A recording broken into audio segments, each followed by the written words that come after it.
Така доста известни казуси, това е борбата за незаконната продажба на поликлиниката в Меден Рудник, единствената поликлиника, точно така, която беше продадена противно на закона, без търг, без конкурс и то на цена 1,5 милиона по-малко отколкото данъчната оценка. Абсолютно погазване на българското законодателство. Оказва се, че едно решение, то се гласува и не минава, не събира гласове. Съответно, председател на Общинския съвет обявява второ прегласуване. Обявявам резултата 34 за 0 против, 2 въздържали се. Не е прието, тъй като се изисква повече гласове. Резултат 38 гласа за, 0 против, 6 въздържали се. Пак не излиза. Така, господин Дошипеев поиска отново прегласуване, тъй като същият не е можал да обясни, Еми сега, ето, поиска го, аз какво да направя? Еми няма да му откажа, защото аз решавам. Така. Разбирате, чисто и просто, като седите вие тук, вие откажете, но в момента аз седа на това място. Така, отново режим на гласуване. Съжалявам, няма отново, значи 36 гласа за, 0 против, 4 въздържали се, не е прието.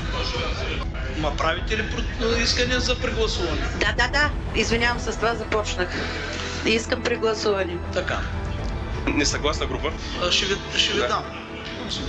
Кажете сега. Добре, значи до сега гласувахме решението 3 пъти, нали смисъл и с госпожа Боланова и без нея гласовете бяха там 36 и така нататък. И не достигаха, да. Не може някакво решение да се гласува всеки път, докато не е редно. Против сме да се прегласува. Разбрахме, да, добре.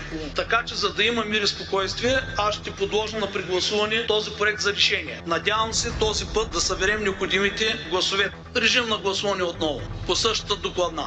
38 гласа за, 0 против, 2 въздържали се, 40 гласували ми отчитат тук. И 11 не гласували. И още. Не е прието, съжалявам.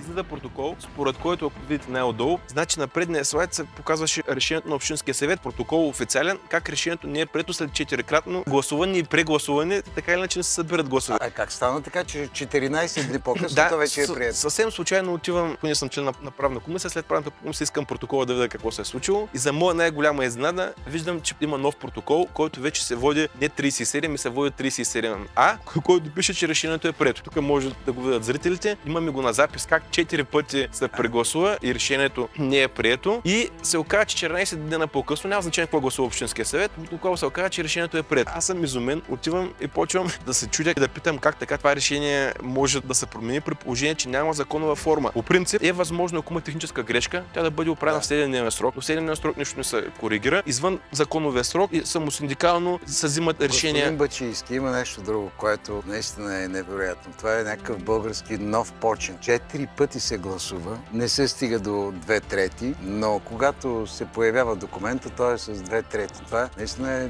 невероятно престъпление. Това е подправяне на документи.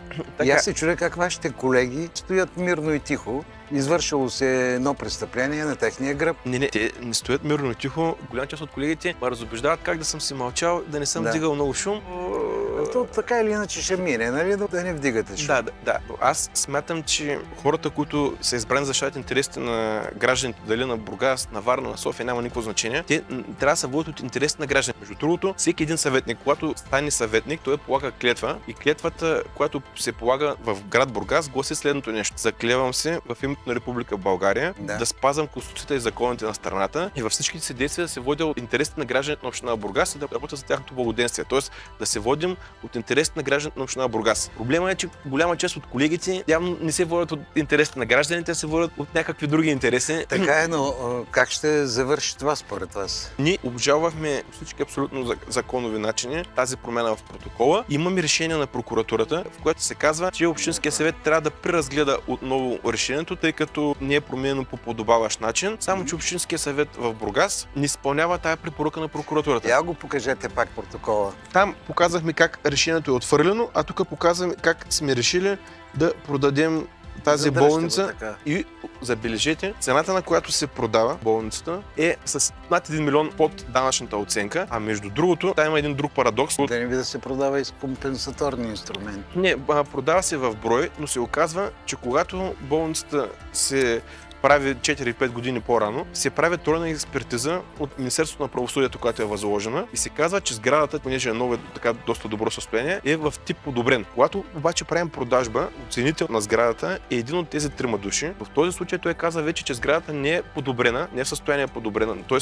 вид на строителството не е подобрен, а той е базов, от което съответно и се намаля и цената на сградата. И се оказва, че оценката в началото е 4,5 милиона без ДДС, а в момента на продажата казва, че оценката е 3,1 милиона. Тоест тя е доста по-ниска, въпреки че същия човек е участвал в предната оценка. Ще се борим до последни сили. Няма да се предаваме. Не се предавайте, предстоят местни избори. Хората видяха как защитавате града и парите на града, при положение, че вие сте един преуспял човек. Такива хора ни трябват вече. Хора, които няма да мислят как да си напълнят портфейла, а как да напълнят портфейла на по-бедните, да се грижат за тях и да направят един блестящ град.